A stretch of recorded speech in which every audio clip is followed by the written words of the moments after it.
Shout out sa ating mga minamahal na followers, sa mga gustong mahilig mamasyal kasama yung pamilya. Pinopromote natin yung Festival Mall, guys. Napakaganda niya. Yan sa mga Tagalabang na hindi pa nakakapunta dito sa likod ng Festival Mall. So, mas maganda dito, hapon kang mamasyal para hindi ganong mainit. Ayan guys, so sa taas nito, ito yung papuntang simbahan. Ayan guys. Ayan o, ang ganda ng ano nila, place nila. Nakaka-relax talaga siya. At saka hindi lang yun, ma-relax din yung ating kids. Ayan guys. So papunta na ako sa baba. Titingnan natin yung magandang view ng lake. Ayan guys oh. Ayun oh. Bida oh. Sabi ng guard naka-ano daw. Naka-video. Ang gusto ko kasi picture lang. Ayan guys oh. Ang ganda. Ayan oh. Yung ano ni Kristo. Mga nagawa niya. At saka yung habang nandito pa siya sa lupa. Ayan guys, so nakalagay dyan. Pwede mo siyang basahin. So pupunta tayo ngayon sa baba. Titingnan natin. Ayan guys, oh. O, diba?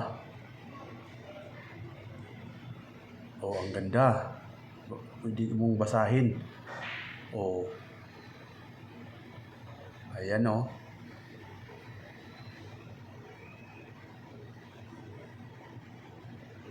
Ito guys, oh. Si Kuya. Nagpapapicture. Wow. Ayan, oh. Super ganda. Ayun guys. Dito na ako sa baba. Sa likod lang ito ng Festival Mall. Katapos mo ditong maggala at napagod ka, marami rin kainan dyan. Ayan ang simbahan guys oh, sa taas. Pag nandun ka sa may landmark, itong part na to is makikita mo, nasa taas siya. Ayan guys, yan ang ating Sangkay Waray. Oh. So promote natin to. Maganda rin tong tourist or pasyalan sa ating mga taga Muntinlupa or sa malalapit na karatig bayan ng ating Muntinlupa. Yan guys, oh, ang ganda ng simbahan nila. Pero hindi pa ako nakakapasok dyan. Sa next balik ko dyan, try kong pasukin yung church nila. Ayan naman guys, oh, yung tubig, yung lake nila, malinis. Wala siyang dumi. Ayan guys, oh, di ba? Relaxing.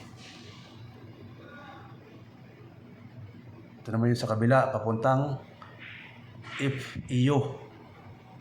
Yung college dyan, papunta yan dyan. Ayan, may mag-shoota din. Perfect for couple. Ayan guys. Nakaka-relax, di ba? Oh, ang ganda.